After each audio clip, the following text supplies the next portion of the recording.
चीनी, जिस गन्ने से गुड़ इतना काला होता है उसकी चीनी इतनी सफेद कैसे हो गई?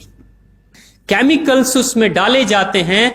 और मैं एक चीनी मिल के अधिकारी जो मैनेजर है, मैं उनकी बात आपको बता रहा हूं। उन्होंने कहा कि मुझे लगभग 12 साल हो गए चीनी मिल में काम करते हुए, और जब से मैंने काम करना शुरू कर दिया चीनी मिल में, तभी से मैंने घर में चीनी लाना ही बंद कर दिया। मैं तब से अपने बच्चों को चीनी खिलाता ही नहीं हूं, जबकि नौकरी से सैलरी वहीं से मिलती है, मगर चीनी नहीं। मैंने कहा कि आखिर कौन सी घटना घटी जिसके कारण से आपने ऐसा किया?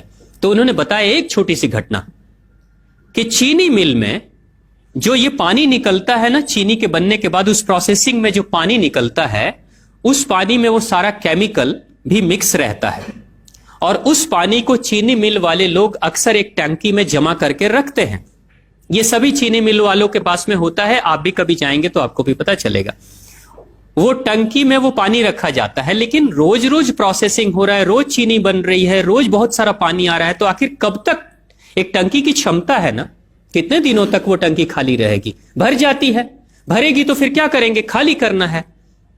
तो क्या किया था चीनी मिल के लोगों ने? सोचा कि छोड़ो ना, अब कहां जाएंगे उसको फेंकने के लिए कहीं दूर, क्योंकि अब उतनी बड़ी टंकी जिसमें हजारों गैलन पानी है, उसके लिए ट्रांसपोर्ट में कितना खर्च आएगा, तो बेहतर होगा रात के अंधेरे में कहीं खेत में डाल देते हैं।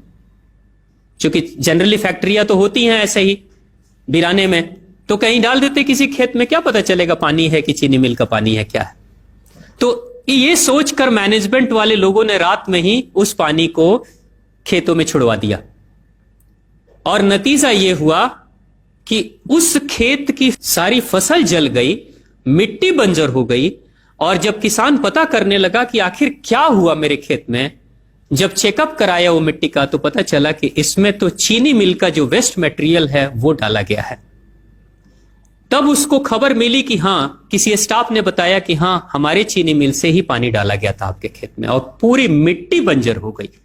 उसने केस कर दिया और चीनी मिल वाले को मुआवजा देना पड़ा लाखों रुपए। तभी से वो स्टाफ कहते हैं कि जो मिट्टी को बंजर कर दे वो इंसान के शरीर में जाए तो क्या करेगी। उसी के बाद से मैंने अपने घर में चीनी लाना बंद कर दिया। और सच्चाई है, लगभग अगर आप देखेंगे तो अंग्रेजों के आने के समय अंग्रेज पहला चीनी मिल इन्होंने भारत में ही लगाया था। पहला चीनी मिल भारत में ही अंग्रेजों का लगा, और अंग्रेजों ने चीनी की शुरुआत की। भारत के लोग गुड़ खाते थे, चीनी नहीं खाते थे। उन्होंने बहिष्कार किया, बिल्कुल नहीं, लेकिन चीनी और चाय पत्ती दोनों के लिए लोगों को तैयार किया गया था। चाय पिला पिला कर फ्री में चीनी के लिए तैयार किया गया, और चाय के लिए भी तैयार किया गया। अंग्रेज ने जब से यह शुरू किया है, और पिछले 50 वर्षों से हमारे समाज में चीनी खाने का प्रचलन बहुत तेजी से बढ़ा है, और उसी समय से भारत के लोगों के बच्चों के शरीर में कैल्शियम की कमी होनी शुरू हो गई है। अगर कोई मां, अगर कोई बहन जो गर्भवती हो, गर्भकाल के दौरान अगर चीनी का सेवन अगर कोई बहन कर रही हो, तो चांसेस ज्यादा होते हैं गर्भपात होने के। कोई मां अगर बच्चे के जन्म से पहले 1 साल पहले से ही चीनी छोड़ दे और सामान्य भोजन करे, अपना ही दूध बच्चे को पिलाए, और कम से कम 5 साल तक बच्चे को चीनी ना खिलाए, खुद को चीनी ना खिलाए, उस बच्चे को कभी भी ऑस्टियोपोरोसिस की समस्या नहीं हो सकती। कैल्शियम की कमी उसके शरीर में कभी नहीं होगी। चीनी जब जाती है आपके शरीर में, तो बाहर जब निकलती है तो अकेले नहीं निकलती, कैल्शियम लेकर निकलती है। चीनी कैल्शियम लेकर निकलती है, हड्डियों को गलाकर निकलती है। और जिसके शरीर में कैल्शियम की कमी हो जाती है, उसके शरीर में मैग्नीशियम, पोटेशियम, आयरन सबकी कमी हो जाती है। कैल्शियम वो तत्व है कि जिसके शरीर में कम हो जाए, सारे तत्व कम हो जाएंगे, और कैल्शियम की कीमत पे चीनी हम खाते हैं।